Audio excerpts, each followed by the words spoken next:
ধন্যবাদ এবং স্বাগত জানাই আরেকটি ভিডিওতে। আজকে ভিডিওতে আমি কথা বলবো বয়সের বাইরে কি জীবন হতাশা বাড়ে, হতাশা ও মানসিক চাপ কাটানোর উপায় কি। আমি আছি আসাদুজ্জামান রাজু, বর্তমানে প্র্যাকটিস করছি পাইনাল মেন্টাল হেলথ কেয়ার সেন্টার। মানসিক চাপ কমানোর উপরে আমার বেশ কয়েকটা ভিডিও আছে, আপনারা যদি একটু চেক করেন আমার চ্যানেলে দেখতে পারবেন। তো প্রথমে পোস্টের অ্যান্সারটি যদি দিই, বয়স বাড়ার সাথে কি জীবনের হতাশা বাড়ে? অনেক ক্ষেত্রে বাড়ে, অনেকে কিন্তু নিজেকে সাকসেস মনে করে। কাদের বাড়ে?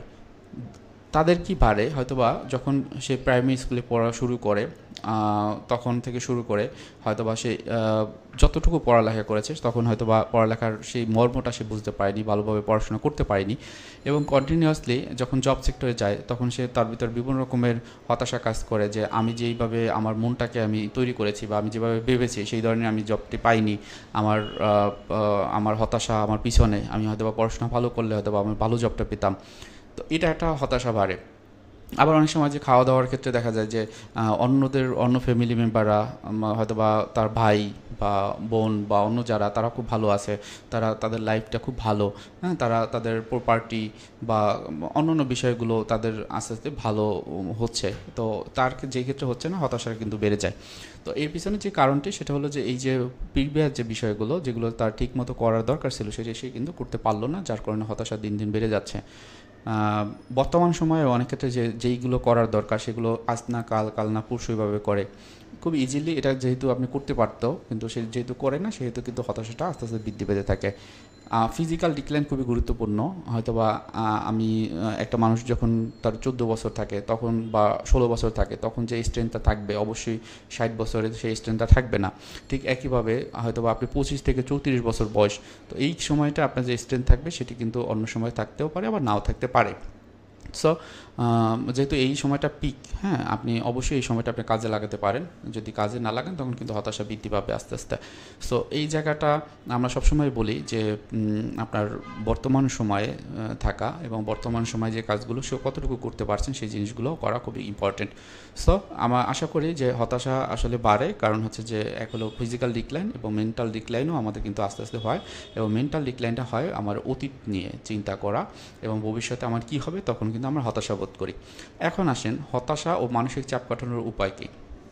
প্রথম এবং গুরুত্বপূর্ণ যে বিষয়টি সেটি হলো যে আপনার যে হতাশাটা আছে সেটি কি আপনি আসলে চেঞ্জ করতে পারেন। এখন আপনার বয়স যতই হোক, হয়তো বা আপনার বয়স এখন 25, 28, 30 বা 32 বা 34, যদি না পারেন তাহলে এই সময়টা চিন্তা করে আসলে খুব বেশি লাভবান আপনি হতে পারবেন না। সো এই চিন্তাটা না করাই ভালো। বরং আপনি আজকে কোন কাজগুলো করলে ভবিষ্যৎটা আপনার জন্য ভালো হবে সেই জিনিসটা আপনি একটু খেয়াল রাখতে পারেন। সেক্ষেত্রে প্রতিদিনের কাজগুলো প্রতিদিন করা, বর্তমানে থাকা, ভবিষ্যতের কথা চিন্তা না করে বরং বর্তমানে কোন কাজগুলো করলে ভবিষ্যৎটা আপনার ভালো হবে সেই জিনিসটা করা। অবশ্যই অনেক বেশি ভবিষ্যতের কথা চিন্তা করে অ্যানসার যদি হন সেক্ষেত্রে কিন্তু আপনি কাজ আগাবে না।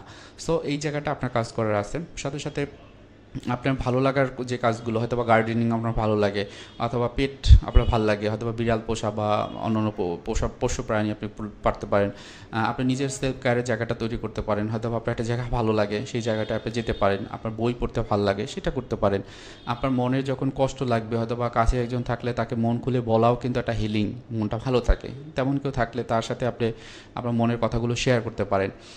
আপনি নিয়মিত একটা ট্রিপ দিতে পারেন, হয়তো বা প্রতি মাসে, সপ্তাহে যদি একটা নাও হয় প্রতি মাসে বা বছরে একটা বা দুটো খুব ভালো ট্রিপ দিতে পারেন, যেটা আপনার একটা হিলিং কাজ করবে। আপনার ফিজিক্যালি মেন্টালি আপনি ফ্রেশ পাবেন, ফ্রেশমেন্ট পাবেন।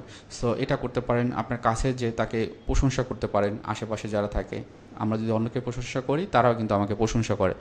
সো এই জায়গাটা আমাকে স্ট্রেংথ দেবে, আমি আরও বেশি মেন্টালি আরও বেশি ভালো হব। সো এই কাজগুলো করা, পজিটিভ হওয়া, অ্যাসার্টিভ হওয়া, না বলতে শেখা, এগুলো আপনি করতে পারেন। সাথে সাথে আমার আজকে থেকে 3 বছর বা 5 বছর পরে আমার প্ল্যান কী সেটা একটু চিন্তা করা। কারণ হচ্ছে যে আপনি যদি এটা প্ল্যান করে চলতে পারেন তাহলে কিন্তু হতাশাবোধটা আপনার হবে না এবং মানসিকভাবে স্ট্রং থাকবেন। আশেপাশে যারা আছে তাদের সাথে আপনার সম্পর্কটা বা কতটুকু ভালো আছে সেটা একটু খেয়াল রাখা। প্রতিদিন এমন কিছু করা যাতে করে নতুন নতুন সম্পর্ক তৈরি হওয়ার ক্ষেত্রে পজিটিভ বিষয়গুলো চলে আসে এবং আপনি পজিটিভভাবে তারা যেন আপনাকে দেখতে পারে। এই প্র্যাকটিসগুলো করতে পারেন। সাথে সাথে নিজের সেলফ কেয়ারের জায়গা থেকে থেকে মেডিটেশন, ব্রিদিং এক্সারসাইজ, তারপর হচ্ছে যে আমি একটু আগে যেটা বললাম যে বর্তমানে থাকার যে প্র্যাকটিস সেটা আপনি করতে পারেন। বিভিন্ন রকমের জার্নালিং আছে, আপনি একটু জার্নালিং করতে পারেন। আপনার খুব বেশি রাগ যদি হয় সেক্ষেত্রে ফরগিভনেস লেটার রয়েছে, সেগুলো আপনি করতে পারেন। অ্যাঙ্গার ম্যানেজমেন্টের জায়গাতে হয়তো বা আপনাকে বিভিন্ন রকমের যে অ্যাঙ্গার ম্যানেজমেন্ট টেকনিক আছে সেগুলো করতে পারেন। পজ নেওয়া বা ব্রিদিং এক্সারসাইজের এটা কিন্তু খুব ভালো কাজ করে।